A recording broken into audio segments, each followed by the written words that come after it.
G'day and welcome to the Grow a Small Business Podcast. I'm your host, Troy Trewin. Each week, we speak with an owner who has grown a business with 5 to 30 team members to something bigger. Diving into their numbers and unearthing the pain they've experienced, we explore what they did to overcome each barrier and what they would do differently from day one. Let's get into it. Welcome, everyone. Today I'm interviewing Michael Anthony from Think Unbroken, based in Las Vegas, United States. Thanks for your time today, Michael. Troy, it's an honor, brother. I'm excited to hang with you, man. Let's start with how we know each other. Samantha from Zippy Content Bookings put us in touch. Thought you'd be a great guest for us. Yeah, they're a good company. They've done well. And tell our audience a bit about your business, what it does and how it makes money. Yeah, so I started Think Unbroken. This will be 8 years now. I'm an author, speaker, coach, and podcast host. And so I work predominantly with people who survive just the most tremendous childhood trauma you can imagine, help them get unstuck, learn to love themselves, be the hero of their own story, and ultimately to be unbroken. And second part of the question, you did ask me, how do we make money? In a myriad of ways, right? We sell books, I speak from stages, I have online courses and digital products, group coaching, high ticket one-on-one coaching, podcast, affiliate programs, affiliate marketing. I mean, like everything you could do in this industry, we try to do. I don't think I'm proficient at all of it, but I'm good at some of it. So it's a very interesting area that you're focusing in on, helping people to experience trauma. So has that come from your own personal experience? Yeah. And I think you often hear most entrepreneurs build around a need that they had. And so, growing up, I come from a very abusive background. My mother cut off my right index finger when I was 4 years old. Holy shit. She's narcissistic, bipolar, manic depressive, suicidal. She was institutionalized multiple times and rehab, at least 10 that I remember. My stepdad, super abusive. This guy's 6'4", 220, beating up a 7-year-old, a real man over here. And I spent a lot of my childhood homeless and just deeply in poverty. And so I was living with over 30 different families between 8 to 12 years old, bounced around place to place to place. And like most kids who grew up in the hood without access, I started doing drugs at 12, drinking at 13. I got kicked out of 3 different high schools. Eventually, I got a high school diploma given to me. The teacher basically said, "Look, we're done with you. Let the streets take care of you," which is kind of a dark thing to tell a child, and it's like I end up having this fake graduation, this whole thing. And Troy, I was in my car one day and I was looking at my life and I'm like 18 years old. I'm working at a warehouse job, putting microchips into motherboards on computers on an assembly line. Like a monkey could do this, right? And I'm watching the desperation in people's eyes that I'm working with. These people are 40 years old, 50 years old, 25. And I'm like, they see no future. And I was so thankful because I got fired from that job, probably because I was stoned, like straight up. And I was sitting in my car and I was like, all right, I've got to find the solution for poverty, for homelessness, for abuse. And it was not what I'm doing right now. So let me be very clear about that. What came to mind was go make $100,000 a year legally. Now, Troy, mind you, this is 20 years ago. Okay. But I had that mindset at 18 years old. So I started learning skills. And at 18, I became a general manager in training of a fast food restaurant. I had 52 people under me doing $1 million a year on a P&L, selling cheeseburgers and fries. Just mad chaos, right? That I knew was not going to get me to where I wanted to go. I kept pursuing. Eventually, I landed a job with a Fortune 10 company. I was in their sales department as an agent, and I made my first $100,000 at 21 years old. And by the time that I was 26, with commissions and sales and all that, I made almost $1 million. But here's the kicker. I was 350 pounds, which is like, I don't know, 90 kilos or something. I don't know how to do math. I'm smoking 2 packs a day, drinking myself to sleep. I'm high from the moment I woke up to the moment I went to bed. I am cheating on my girlfriend. I'm $50,000 in debt. My car gets repoed, and my little brother says, never talk to me again. And I was at complete rock bottom. And so I had all this money and all this success in business, but I had nothing to actually show for it.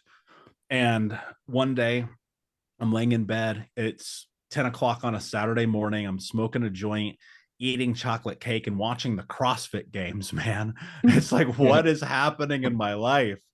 And you know what? I pulled myself up out of the bed. I went and looked in the mirror, and Troy, I just went to war with myself, man. I just went to war, and I was like, you're a loser, you suck, you're fat, you're a piece of shit, you're being everything everyone said you would be. And while many people would be like, why would you be so mean to yourself? It was like, I wasn't. I was just telling the truth. And for 14 years now, I've been on this journey personally, almost 14 years. I've been on this journey personally.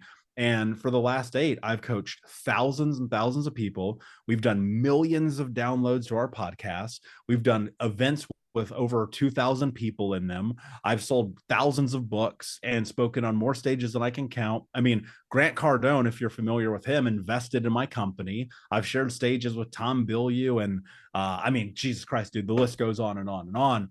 It was just, I know a long-winded answer to your question, but I destroyed my life. Like, I really did. And I'm thankful that I did it at 25 and heading into 26, because it was early enough I could rebound.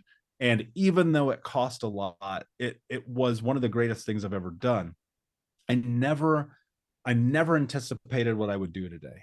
I never thought I'd be the trauma coach guy that people, when they're at their lowest moment, would pick up the phone and call me. I never saw any of that coming. It wasn't the plan. I'd been running other companies. I'd been starting other and failing other entrepreneur endeavors, but this was the one. And I'll tell you this, Troy, it's the hardest business I've ever built, but it's also the one that fulfills me the most. And so even though I run other companies and I'm business partners in other entrepreneurial endeavors, and this is not my number one money driving, revenue driving business, it is the one that every single day I wake up and I'm like, I will die for this. And that to me is what entrepreneurship is all about. So getting to age 25, earning all that money, but it sounds like you had a massive amount of baggage you had to rewire from obviously that childhood trauma. Look, man, we're the sum total of all of our experiences, whether you like it or not. And as a kid like me, to grow up in that way, you feel worthless. You feel like you don't matter. You feel shame and guilt about everything. The constant thing in my head was like, why does my mom not love me? Why do I not have a real dad? Why does God hate me? That's reinforced by being bullied. That's reinforced by having a learning disability. Bro, I had straight F's almost entirely the whole time I was in school. And it was just watching life had just become what everyone said it would be for me. But the truth is, it's like, that's my fault. Like, at some point, I had to take responsibility for my actions. Now, look, you're not culpable, especially as a kid, for the bad stuff that happens. But, this is why I think entrepreneurship is so incredible and running a business is so unbelievable in the personal healing journey, because it's going to force you to look at your inadequacies. It's going to force you to take a look in the mirror and be like, you're not showing up. You didn't do what you said you were going to do. You're not executing. You're not leading. You're not learning. You're not being the guy. And I will tell you this, even though I had multiple failed businesses, I started a t-shirt company that we ended up getting rid of. I started a wedding photography business that I became one of the number one photographers in the whole country, but I had to shut that down because I couldn't figure out how to balance it and the chaos of my life. I've started a bunch of door-to-door things. Like, bro, I was selling popcorn at 8 years old, hitting the streets, selling candy bars that I stole from the Big Lots on the corner of 30th and Georgetown, 100% profit margin, by the way. And, you look at that and it's like, I was living at 25, the expectations of everyone except me. And so people think that if you go and you make the money, that your life will be good, but it's just not true. Because I know millionaires who are completely miserable, and I used to be one of them, right? And I know people who make 25 grand a year and they're super happy. And I think if you can just get to that place and you can work on your stuff, life can just be unbelievably beautiful. But it's not easy. And nobody, Troy, here's the kicker, dude. Nobody cares. Nobody cares if you go to therapy or get a coach or build the business or get on the podcast. They don't give a shit. Right. And so if you don't give a shit, why do you keep expecting somebody else to? Because, bro, I don't know about you, but nobody's coming to save you. They didn't show up for me. They're not coming for you either. You have to do that for yourself. Yeah. We'll link through to your books and podcasts and website as well in the show notes, because I'm sure there'll be some business owners out there listening that may be near a crisis point in their life or have suffered some trauma. And I reckon your resources will be quite good. And I'll going to check out your podcast as well. Maybe we just run through some of those businesses that you've had. Tell us a bit more about those.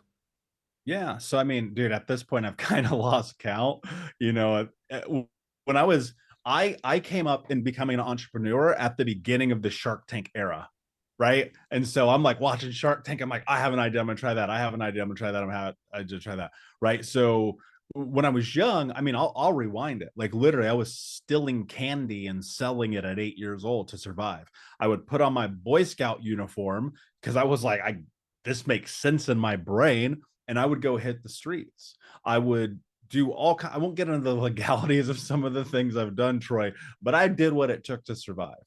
And then when I got into my teens, I was just always, I kind of always felt like I was unemployable in a lot of ways because I would constantly get written up. I got fired from so many jobs, dude. It's not funny. And I was like, I'm going to go figure this out on my own. And so at one point, I started a t-shirt company where I made lifestyle t-shirts. I started a photography business where I became one of the #1 wedding photographers in all of Indiana. I started a business where I attempted to like make protein bars at one point. I became a personal trainer that made $0 because I didn't know what I was doing. I was a sales agent for an insurance company. I was a blogger. I mean, I still am a writer and a blogger. And then eventually it all kind of turned into taking all of this failure, right? This idea about failing forward and learning. And I've just extrapolated so much of that, and I brought it into Think Unbroken, as well as the other businesses, which I am partners in a retail company, but due to NDAs, I can't go into the details on it. And then I'm partners also in a couple companies as a silent member. And so what year did you start Think Unbroken, and how old were you then? It was 8 years ago. So I was 31. 31. Yeah. So And that's so 2016. yeah, 2015, 16. I think we incorporated in 15. I didn't really do much with it, but 16 is when we started to pound the pavement. Yeah, great. And do you have any key numbers you can share to illustrate the growth of the business? Yeah, here's the thing about entrepreneurship. People often think they're just going to come out swinging for the fences and be rich. And it's like year one, lost $20,000. Year two, lost $25,000, right? Because you're learning the business, right? Not only that, but I'm investing in myself. I have coaches. I'm learning things like how to build a funnel, how to really understand direct marketing, how to write sales copy. And I'm one of those guys, Troy, that I believe you don't have to be an expert in every area of business. Like my brain doesn't math. I cannot be a CFO, right? I cannot be a CEO. But what I can do is I can learn the systems and structures. And so I spent the really beginning of this because I never really invested deeply enough into myself. And I was willing to take an L on the front side because I knew that the long-term payoff would be there. Right. And so, I mean, I wish I had all the numbers up here. I don't, but looking at the growth, I mean, we went from negative back-to-back years to the next year. I think I was positive and I did like 30,000. Right. Which you look at that and you go, that's not a lot of money, but it's really amazing what happens because if you go to 30, you can go to 100. And the next year we did 100. And the next year I did like 150. And the year after that we did 2. And then like if I look at last year, we're going to close last year's book at like 300, right? And here's what's so crazy. I love this show. I've never actually shared this before. Think Unbroken is actually only a part-time business for me. I only work on that business maybe 15 hours a week. The other businesses that I run, we do millions a year, right? So if I ever decide to like put all my eggs in one basket, we would see what happens over here. But I have ADD, so it's really hard for me to focus on one thing. So to go from negative, I mean, think about this for a second. To go from negative $25,000, right, to plus 350 on the P&L, get to travel the world, speak on the biggest stages, be able to employ people both full-time and part-time, in person, and VAs, pay myself a decent salary, and then also have the money from the other businesses. Like, I do pretty well, man. My life is wonderful, which is a far stretch. And here's what's interesting. I was sitting in my truck the other day and I was just overwhelmed with gratitude because I used to be homeless. And what's so crazy, Troy, especially if you live in the States, or I mean, even Australia and a lot of these westernized countries, people will look at a business that has 350 does 350 in revenue, and they will go, that's not a good business. And I go, it creates an amazing lifestyle. And 15 hours a week. Hmm. Yeah, even if I took out the other revenue channels. And so one of the things I want to encourage people of, bro, if you're making 100 G's a year doing your thing and you're taking care of your family and your bills and your health, you're winning, man. You don't like it's crazy. Like, I had Grant Cardone invest in Think Unbroken. I won this pitch comp. It's like a Shark Tank competition that he did. I win this competition. And somebody asked me after, they're like, man, do you think you're going to ever be a billionaire like Grant? And I was like, I don't want to. Like, I don't want that lifestyle. So, I think a big part of it too is like, be where you're comfortable. I'm okay being like, I made 350. I'm not ashamed of that. I fucking love this. I get to employ a family and people, and I got VAs. I got people in Idaho. It's great. I love it. Yeah, I think a lot of business owners, and I've heard this on the cast quite a few times, they really overshoot that number. They work so hard, they work 60, 80 hours a week for a decade, miss out a lot of the family time and regret it later on, and then realize they've retired with a shit ton of money, much more than they actually needed to retire on. So that old 4% rule, I'm not sure if you've heard of it. Whatever you want to live your lifestyle on per year, divide that by 0.04 or 4%, and that grosses up to what's that lump sum you need to have in your savings or superannuation or 401k for you guys, I think, to live off and not eat away at the capital. And I think a lot of business owners don't stop and think, well, do I actually really need $20 million or do I want a $1 billion business? I think that's quite common. I never heard of that. I actually just wrote it down. Yeah. How many full-time equivalent team members do you have now in the business? We have 3 VAs in the Philippines. And then I have one person in Idaho who's full time, US based. And then we are working on one more person here in Las Vegas to come tag around everywhere with me. So Great. hopefully we'll get that person locked in. So around 6, including yourself and full-time equivalents. Yeah. That's great. Yeah. When was the moment you felt like you had succeeded? I'll let you know. More than half the people answer that that way. Look, to be honest, man, you know what it is for me is like, here's success for me, and I mean this genuinely. I get to go look at the lives I impact, the messages every single day from people who are like, you changed my life. I get to watch my brothers and their life be so incredibly different. And then I just get to look at my lifestyle. Bro, I'm not 350 pounds. I don't smoke 2 packs a day. I don't drink myself to sleep. I don't cheat on my girlfriend. I don't lie to people. I don't bullshit. I don't waste time. I am driven. I am happy. I live by my values of courage, love, strength, and honor. And I look in the mirror and I'm happy with myself. That's success, man. The car in your driveway, the house you live in, the watch on your wrist, even though I have a nice watch because I like them, that does not compute to success unless you're just totally not paying attention. And so for me, it's like, I'm always going to be on the growth path. I'm always going to want to be the next best version of myself, but I will never, ever stop this. I can't explain it, man.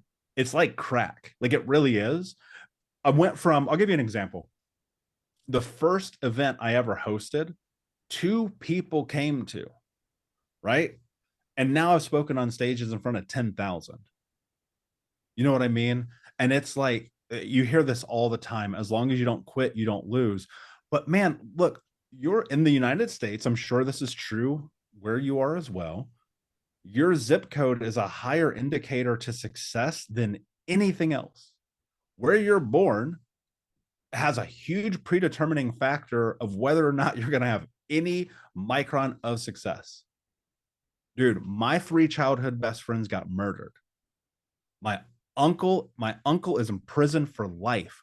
A couple of my cousins are in prison. I'm one of the only people in my family not to go to at least jail, right? I don't have a high school diploma. They just gave me a piece of paper.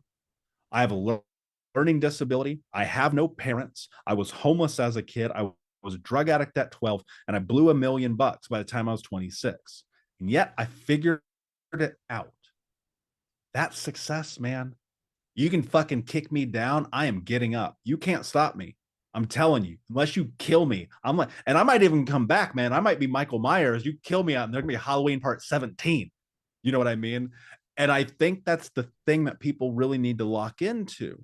It's like taper your expectations to the reality you live in, not the fantasy that you want to live in. I know what I'm capable of doing. I've done some incredible shit. I was on a billboard in Times Square last year twice, bro. And it's like, but when I was 8 years old, I was stealing food to survive. Well, that answers the next question, what success looks like. What's the number one thing you'd recommend to marketing a fast-growing business? Tell people about it, man. It's crazy. Like, all right, there's so many avenues in marketing. There's direct marketing, there's indirect marketing, there's word of mouth, there's this social media marketing, or organic social media marketing is effectively dead now. I think a lot of people would agree with that. You do need to learn how to spend a little bit of money to play the game. But most importantly, it's like, do you understand your brand? That I think is predominant over everything. Like, people look at me and they go, that's the 6'4" tattooed guy with a nose ring who talks about being unbroken. My brand is pretty locked in, right? And it's like, if you don't have that at least, and you're changing all over the place, you'll never understand marketing. And people think they can spin their way to success in business. Now, of course, you always hear, and you have great marketing masters like Dan Kennedy, who says whoever can spend the most money will be the most successful, to whoever can spend the most to attain a client will be the most successful. But if you're spending $37 on a CAC because you don't understand your brand marketing, where it could be 37 cents, you got a problem.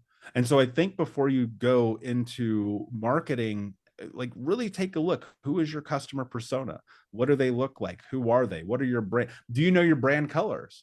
I know my hex code, dude. I'm so ridiculous. DAA 520. That is my hex code. Why don't you know this? I'm colorblind and have no style, so I have no Well, idea then about you're colors. well, then you're screwed, Troy. I don't know what you're gonna do, buddy.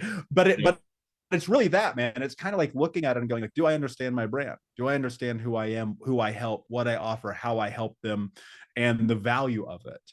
And I think marketing, really at the crux of everything, is like, just tell people, man. Don't be the best known secret. That's stupid. And like, nobody's gonna steal your idea. They don't care. I promise they don't. It's like, just go tell. I just want to touch on the organic socials because I'm been sitting on the fence on this for a while, and I know Alex Hormozi, you both live in the same city. You run into him, and he's gone big in the last 2 years on socials, in particular when he finally worked out after watching George Clooney, Conor McGregor, and Kylie Jenner all build their big personal brands and become billionaires, and he's totally bought into the personal brand. And I know he's probably an outlier though, but he's posting a shit ton of content out there, 350 pieces a week. So yeah, Yeah, I mean, that's intense. But he has a whole team, dude. Their team is big, right? But you could be posting a few times a day, and with automations and apps like Descript and CapCut, now it's just a time allocation, right? And if you can hire somebody to do that for you, I don't edit my own stuff. I don't post on my own social media. Now, look, it also helps if you have budget to put behind a lot of that, because organic against hashtags is not as prevalent as it used to be. I don't quote me on this, but I'm fairly certain I remember him saying that they were spending like $50,000 a week on advertising. yep. Hmm. Right? It was a high five-figure number, if I recall. And so there's that element of it too. But if it's you and a camera, dude, I put out 4,300 pieces of content on Instagram alone, 2,200 videos on YouTube. God knows knows how many other posts. And it's just always been about 750 podcasts that I've been the host of, plus another 400 or 500 as a guest, and who knows how many stages. And it's just like, take advantage of what's in front of you. Just put it out there, go create it. And when you get to the money, great. But here's the thing too. Here's what's the really interesting part. You know, when you're posting, you still have to interact with that community, right? You still have to create conversation. I coach program by coaching for free on Instagram for years, like daily. I have no idea how many people and to be honest with you, I've been thinking about bringing it back, Troy, but on TikTok, because TikTok Live is crushing right now. So, you know, it's one of those things where it's like, here's what's funny. I coach entrepreneurs sometimes, and I had a woman who recently wrote a book, and I laid out the framework for her to go make it a #1 on Amazon, right? And she did it.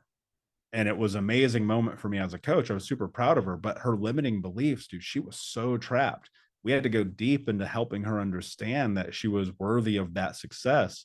And all of it really came down to just pressing post.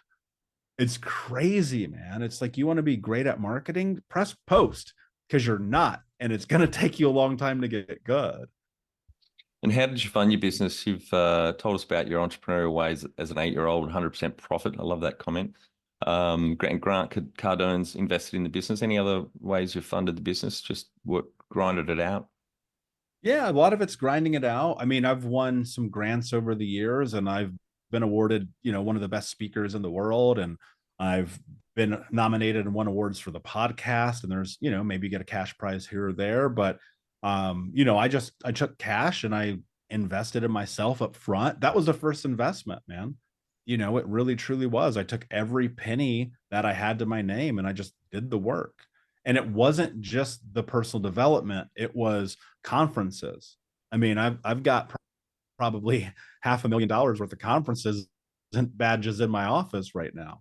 It was hiring coaches. I've worked one-on-one with guys like Tom Bilyeu and David Meltzer. I've worked with Eric Thomas. You know, I've worked with some of the greatest speakers in the world. But here's the thing too, man. It's like, I've had to pay to play to get in the room. And that's a big part of it. It was like taking the revenue. And even in the years where I was in a loss and I knew I had to put it on the credit card, I did it because I trust myself enough.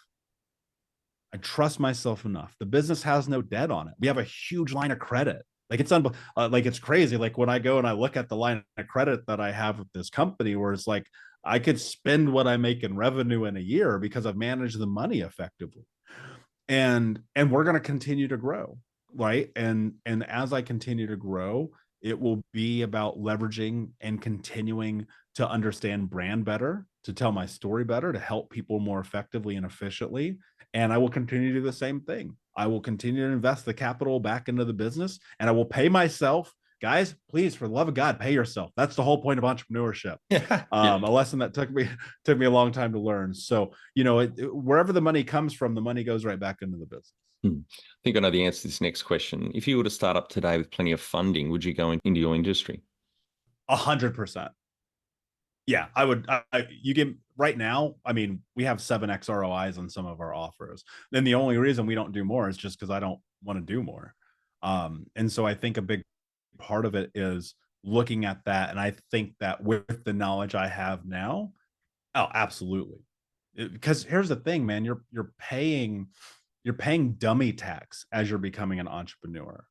You know, when we took one of the businesses from, like, what did we do that year? We did like 2.4 million to the next year 4.5. Do you know how many dummy taxes I paid in that business? It was unbelievable, man. When I took Think Unbroken from negative 25,000 to 350 a year, dude, you know how many dummy taxes I've paid on that? And it's like, if I could avoid that and have all that capital on the front side and know how to hire the right people and ask the right questions when bringing on a coach. I'll give you a great example because I think this is really important. The quality of your questions determine the quality of your life. And I once hired a coach, and I won't say their name because you know, it is what it is. I lost 5 figures working with this guy because I didn't ask the right question. Right. And so, you know, The thing about that is like, even though it feels like a loss, it's really a net positive, because now the coaches that I work with are the top people in the world. But I couldn't have gotten to that place if I wouldn't have had these failures along the line. So if you gave me 100 grand today, I could probably turn it into 1 million in a month. Can you outline the most stressful point in your small business growth journey so our audience can learn from it? There are moments when you believe to the core of your being that it's going to work and it doesn't. Been there, got the t-shirt and the coffee mug. Yeah, dude, where you're like, I got it. I know this is it. This is the offer. This is the framework. This is the nurturing sequence. This is the funnel. We already did all the things. We split test it. Let's go spend $10,000. And it doesn't work. And that is the game, man. And that is the game. And it's about, one, learning from it, really dissecting it, doing post-op on it and really breaking it down, figuring out why it didn't work. And then on the other side of it, asking yourself, and this is a lesson I learned early on in building this coaching business, was asking myself, did I build this for me or did I build this for them? And when I started shifting the answer to them first, we found success. What area in business do you feel you've had to work on the most to add the greatest value? Communication, without a question. Learning how to sell from stage, learning how to sell in general, right? Communication, learning how to talk to my team, learning how to be a great leader, learning how to address the things that piss me off in a professional manner. Well, as professional as I can be, I'm human.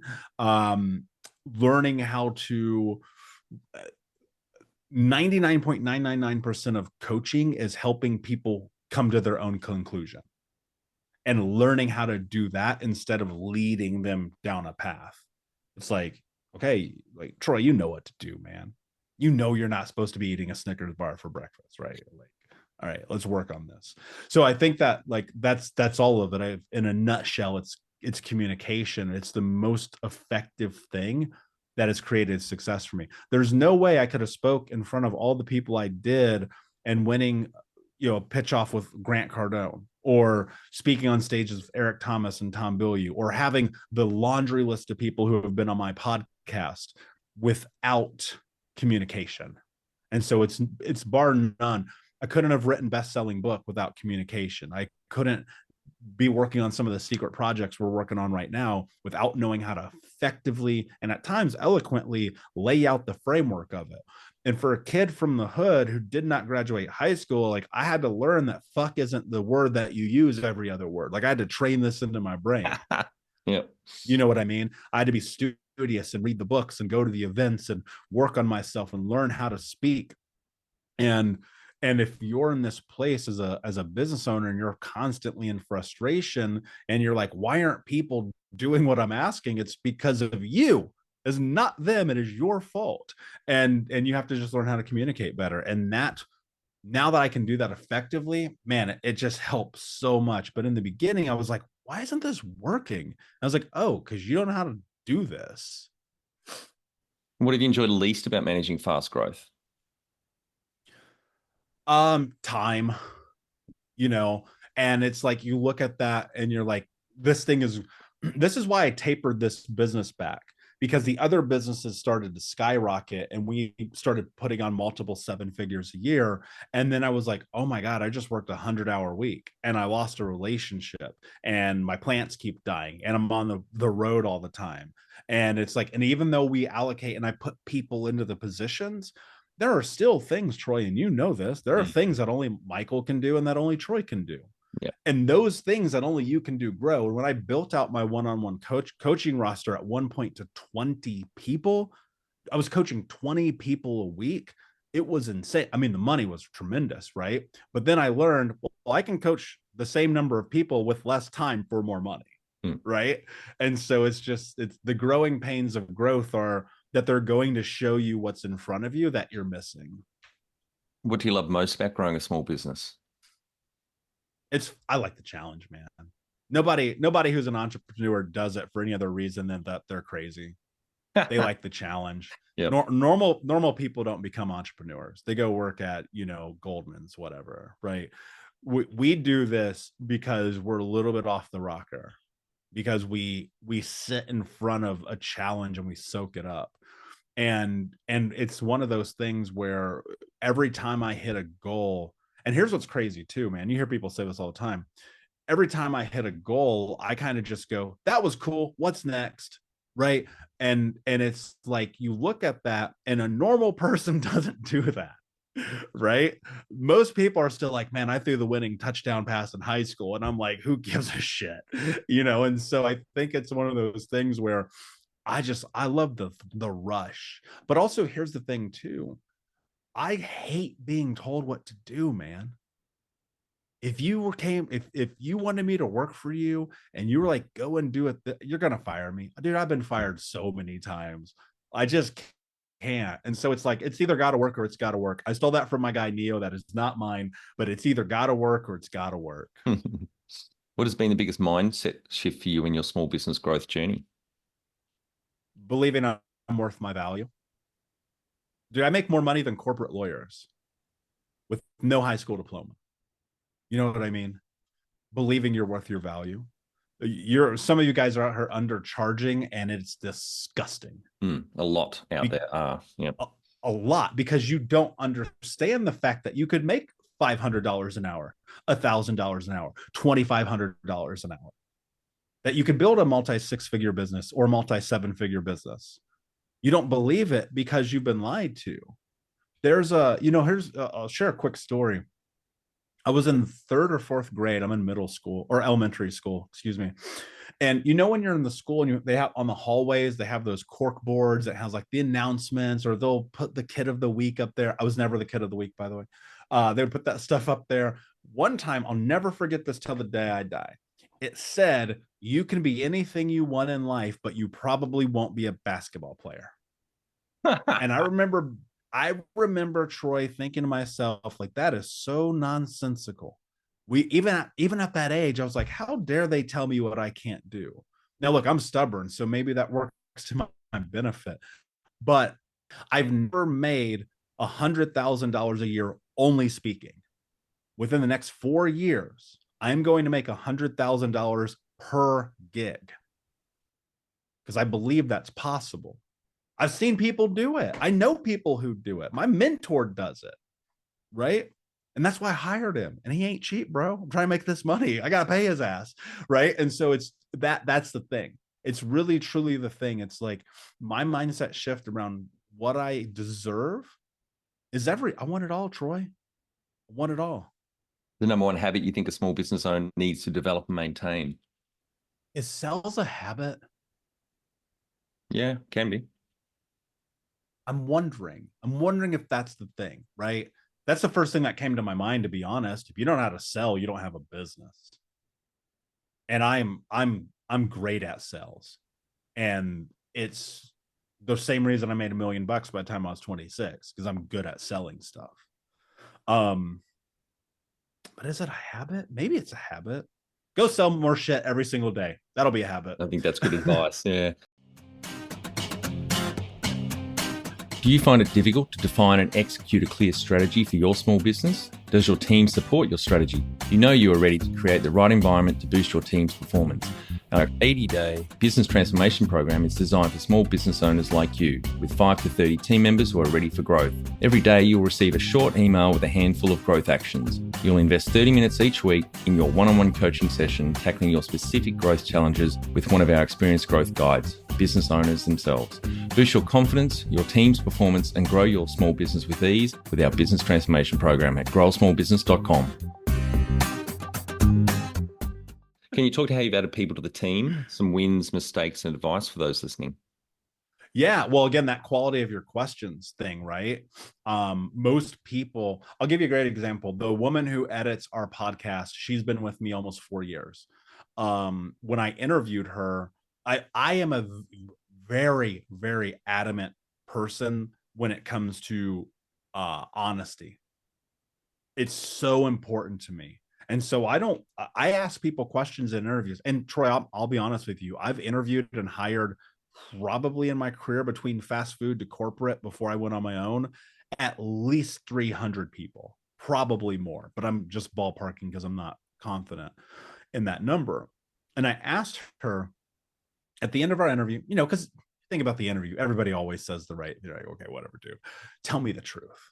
And I literally go, why should I hire you? Like, this is an amazing question to ask people.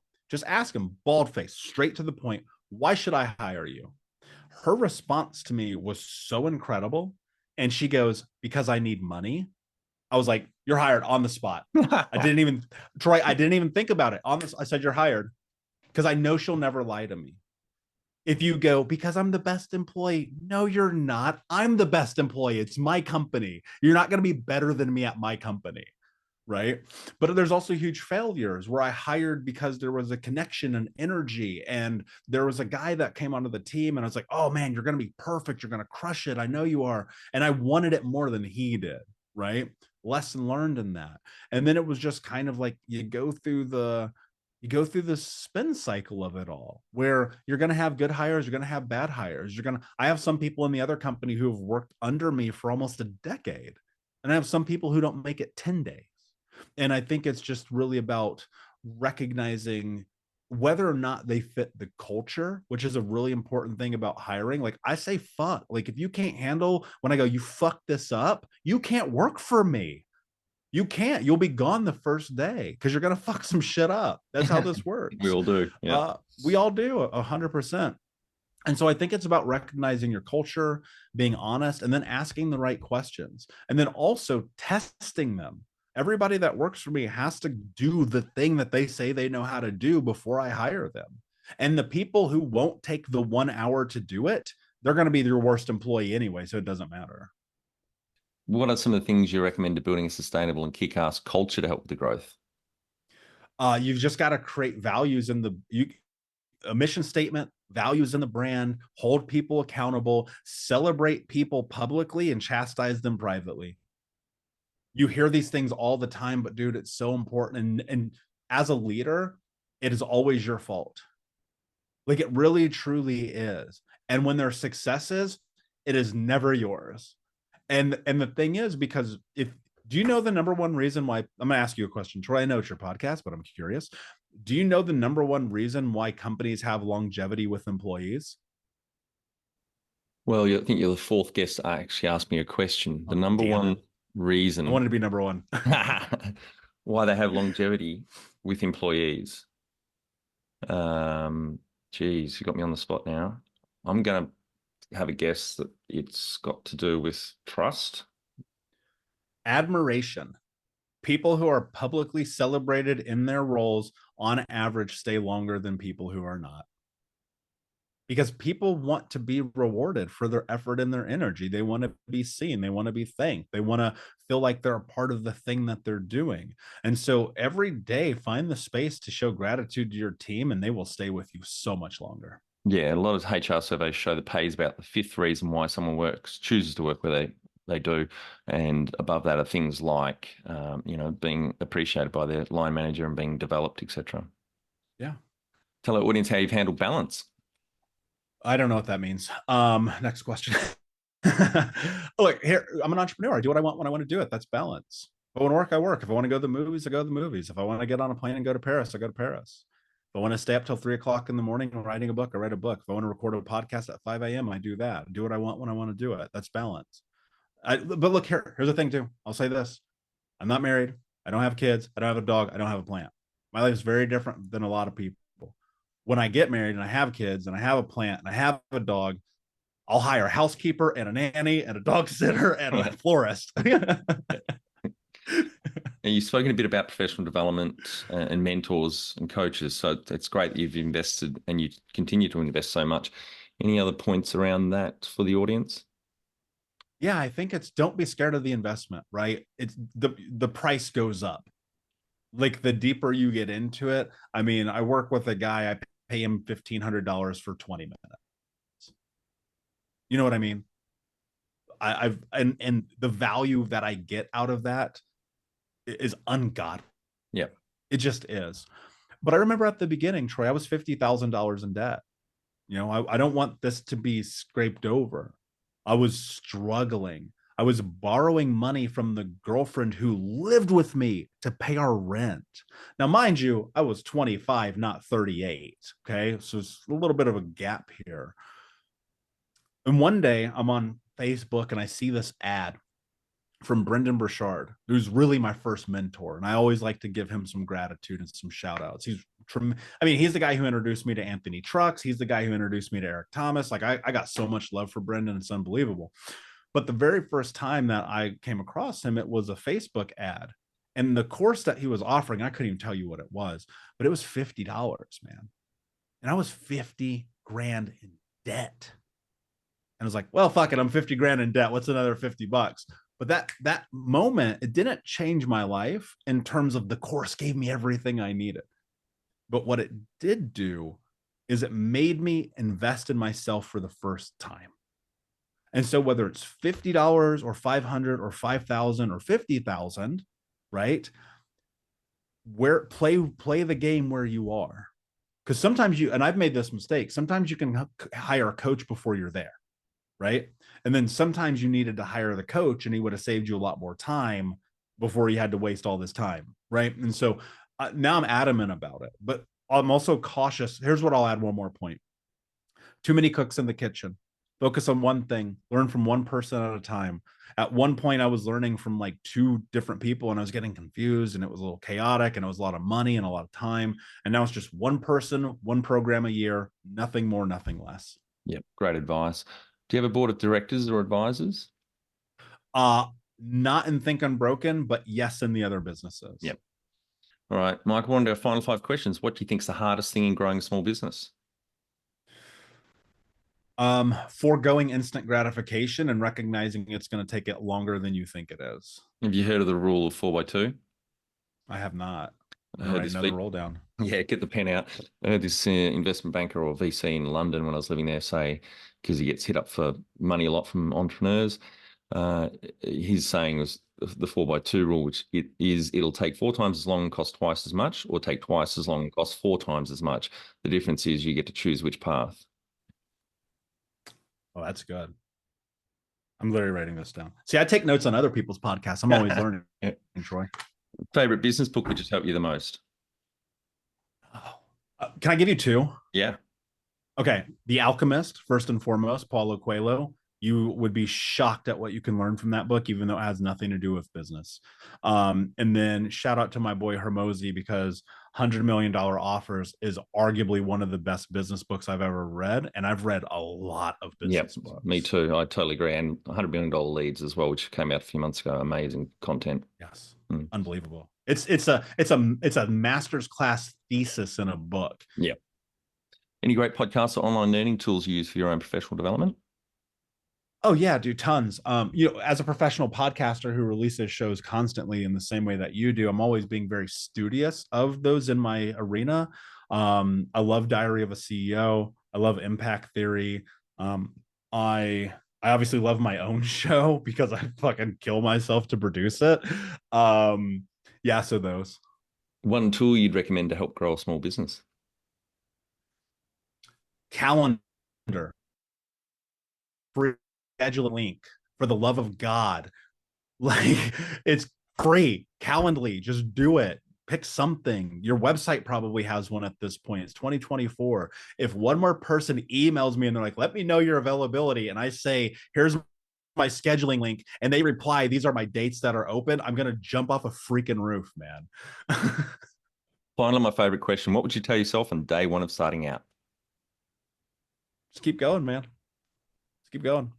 You don't lose if you don't quit. There's going to be hard days. There's going to be days you don't want to do it. There's going to be days you're sick. There's going to be days you want to close it down. There's going to be days where you make a lot of money, help a lot of people, have a lot of fun. There's going to be the opposite.